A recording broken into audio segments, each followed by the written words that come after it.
अस्सलाम वालेकुम, welcome to my channel learning with Zarkul. आज की वीडियो में हम सीखेंगे प्रेजेंट सिंपल यानी प्रेजेंट इंडेफिनिट टेंस।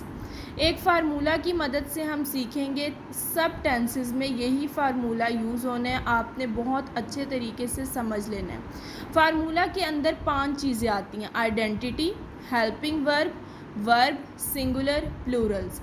अब आइडेंटिटी में क्या होगा, जो अल्फाज फ़िक्रे के आखिर में आते हैं, जो फ़िक्रे को आइडेंटिफाई करेंगे, जैसे फॉर एग्ज़ाम्पल ता है, ती है, ते हैं, चुका है, कर रहा है, रही है, इस तरह के जितने भी वर्ड्स हैं जो फ़िक्रे में लास्ट में आएंगे, फॉर एग्ज़ाम्पल वो काम कर रहा है, वो काम करता है, लास्ट में जो भी वर्ड आना है वो आइडेंटिफाई कर रहे हैं कि फ़िक्रा आया कौन सा है।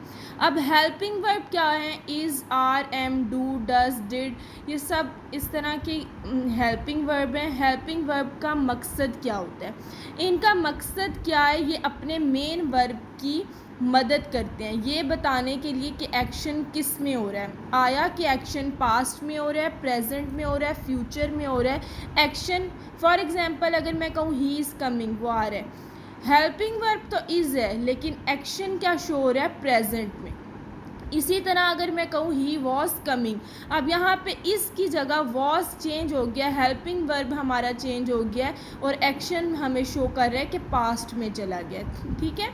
थर्ड फार्मूला के अंदर जो चीज़ है वर्ब, वर्ब किसे कहते हैं? Verb is an action, any movement. ठीक है। एनी मूवमेंट के अंदर क्या है? रोना, जागना, सोना, खेलना, पढ़ना, उठना, बैठना, लड़ना, ये सब क्या है? ये वर्ब है। कोई भी एक्शन जो हो रहा है उसे वर्ब कहते हैं। ठीक है। नेक्स्ट हमारे पास है singular, he, she, it as a singular use होंगे, and plurals I, we, you, they count as plurals. बहुत गौर से देखना है, ये जो मैंने आपको फार्मूला में 5 चीज़ें बताई हैं उसी की मदद से हम प्रेजेंट इंडेफिनिट टेंस अभी सीखेंगे। प्रेजेंट इंडेफिनिट टेंस वो टेंस होता है जिस फ़िक्रे के आखिर में ता है, ती है, ते है वगैरह आता है। अंडरस्टैंड? हेल्पिंग वर्ब इसके अंदर कोई भी नहीं यूज़ होगा। नील, नील का मतलब है कोई भी नहीं है। वर्ब की फर्स्ट फॉर्म यूज़ होगी सिंगुलर, कोई वर्ड है तो उसके साथ एस या ई एस का इजाफा होगा। प्लूरल में कोई भी इजाफा नहीं होगा, नील। ठीक है। एग्जाम्पल यहाँ हमने एक ले लिया है, फॉर एग्ज़ाम्पल अली क्रिकेट खेलता है।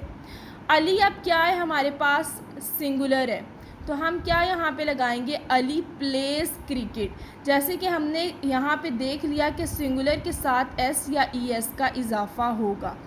क्या अली क्रिकेट खेलता है? अब यहाँ पे हमारे पास प्रेजेंट इंडेफिनिट टेंस में अगर हम देखें कोई भी हेल्पिंग वर्ब यूज़ नहीं हो रहा था।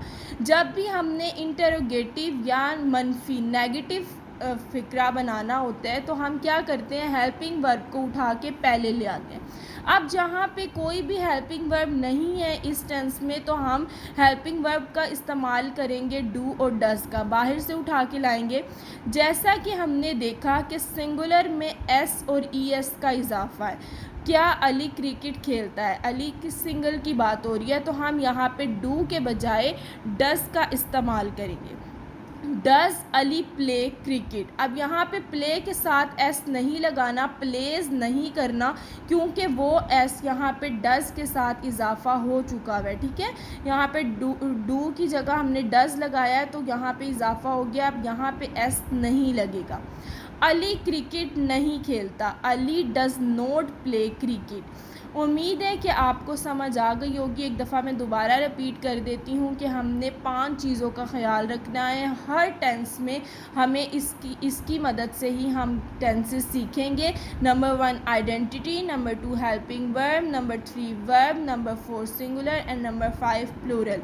हमने हमेशा आइडेंटिटी की मदद से फ़िक्रे को देखना होता है, आइडेंटिफाई करना होता है आया ये कौन सा फ़िक्रा है। इंशाल्लाह अब हम नेक्स्ट तमाम टेंसेस करेंगे। अपनी नेक्स्ट वीडियो में मैं आपके लिए पास्ट इंडेफिनिट टेंस लेके आऊँगी। आपने ये ज़रूर याद करने हैं, इसे रिवाइज़ करते रहना है ताकि आपको टेंसेस नहीं भूलें।